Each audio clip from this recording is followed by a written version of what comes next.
कर दिया दे।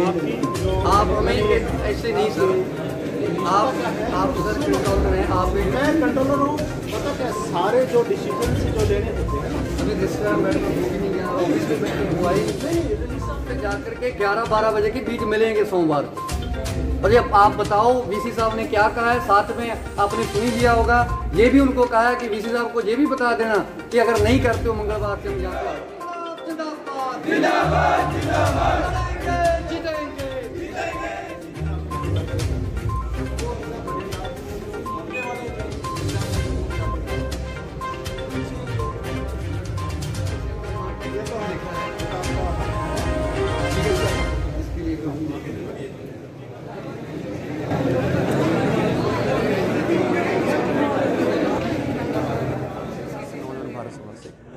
आज हमने मुख्य रूप से 3 मांगों को लेकर के ज्ञापन दिया है।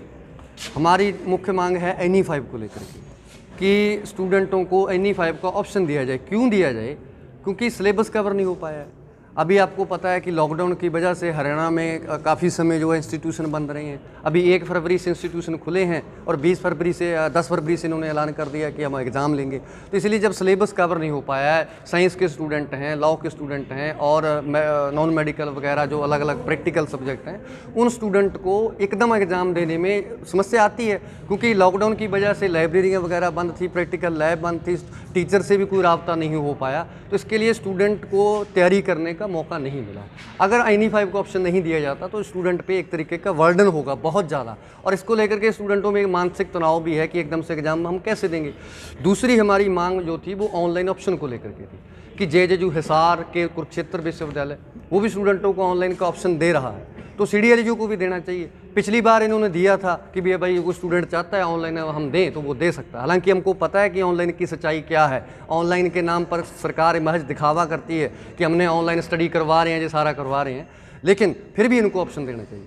तीसरी हमारी जो मुख्य मांग है वो है डेट शीट को लेकर के कि 1 फरवरी से ये खुले हैं, 10 फरवरी से एग्ज़ाम है। उसके लिए अभी छात्र को मानसिक रूप से तैयार नहीं है, क्योंकि जब भी कोई एग्ज़ाम देना होता है तो स्टूडेंट को ये अंदर से होता है कि हाँ मैंने पढ़ा है, मेरे को सही सेशन लगा है, सही क्लासें लगी हैं तो मैं एग्ज़ाम दे पाऊँगा। लेकिन अभी एकदम से 10 दिन के अंदर अभी क्लासें भी बंद है, 10 दिन के अंदर कोई क्लासों का भी नहीं किया गया। लाइब्रेरियाँ लॉकडाउन में भी बंद रही। अगर लाइब्रेरियाँ खुली होती कम से कम तो भी स्टूडेंट यहाँ से आज इन 3 मांगों को लेकर के हमने वाइस चांसलर साहब तो यहाँ पे नहीं थे, वो रजिस्ट्रार मैडम अंदर बैठी रही। वाइस चांसलर को जहाँ पे कम से कम हाजिर होना चाहिए था, उनके बिहाफ पे कंट्रोलर साहब यहाँ पे आए थे, उनको हमने ज्ञापन दिया। उन्होंने सोमवार तक का हमें आश्वासन दिया है कि सोमवार तक हम वीसी साहब से सोमवार को आएंगे, हम उनसे बात करेंगे। फर्दर क्या होगा? फर्दर अगर वो इन डिमांड्स पर कोई पॉजिटिव डिसीजन नहीं लेंगे तो हम जितने भी स्टूडेंट आज यहाँ पे इकट्ठा हुए हैं उनसे पुनः बात करके हम आगे से इकाई अध्यक्ष। और आज सभी बच्चों की जैसे कि डिमांड थी अटेम्प्ट NE5 को लेके, और कुछ बच्चों के जो ऑनलाइन जो पीछे पेपर हुए थे, एग्ज़ाम्स हुए थे, उनका अभी तक रिजल्ट पेंडिंग है। तो रिजल्ट पेंडिंग को लेके, अटेम्प्ट NE5 को लेके और ऑनलाइन और ऑफलाइन मोड के लिए, ऑनलाइन और ऑफलाइन मोड जैसे कि हर एक यूनिवर्सिटी एग्ज़ाम ले रही है, तो हम भी चाहते हैं कि ऑनलाइन और ऑफलाइन मोड का दोनों ऑप्शन हमारी यूनिवर्सिटी भी दे। और दूसरा ये था कि अटेम्प्ट NE5 का जो मुद्दा है कि जैसे कि बच्चों का सिलेबस पूरा नहीं हुआ है, पीछे 1 महीने ऑनलाइन क्लासेस लगी थी जिस वजह से अच्छे से पढ़ाई नहीं हो पाई है और बच्चों को पूरा समय नहीं मिला है जिससे सिलेबस कवर अप नहीं हुआ है। तो जिससे कि अटेम्प्ट NE5 का ऑप्शन भी दिया जाए कि जिससे सिलेबस है वो 50% हो जाए। क्या आश्वासन क्या मिला था? आश्वासन हमें, हम 2 दिन पहले भी जाके आए थे रजिस्ट्रार महोदया के पास। उन्होंने कहा था कि हमें 3 या 4 दिन का टाइम दिया जाए जिससे कि हम सोच विचार करके और इस मुद्दे पर बात कर सकें। और इससे ये है कि हमारे जो यूनिवर्सिटी के वाइस चांसलर साहब है वो 3-4 दिनों से यूनिवर्सिटी से बाहर है, हमें पता ही नहीं है, वो गायब है।